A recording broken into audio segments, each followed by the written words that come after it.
น้อยฝันลอยลับหวังสิ่งทั้งปวงคิดไปสลายให้แก่เขาเศร้าใจจริงเมื่อเธอทอดทิ้งตัดรักที่ชายน้ำตาพี่ไหลเพราะหัวใจแหลกแล้วเพราะเธอกลุ่มในหัวใจจังเมื่อเราผิดหวังต้องนั่งละเมอบุญพี่นั้นไม่สมเธอชายที่เสนอต้องเป็นคนรวยดวงสวยอายมันเจ็บหัวใจน้ำตาไหลรินหลัง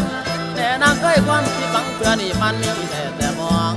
พี่น้องนั้นเป็นน้ำตาที่ไหลออกมาจากผู้ผิดหวังรักเขาจริงแต่เขาทอดทิ้งไม่ยอมพี่นางเราเป็นผู้ผิดหวังเห็นเขานั่งจูจีคุยกันอยากจะร้องไห้หูแต่ก็กลัวผู้คนเขายัน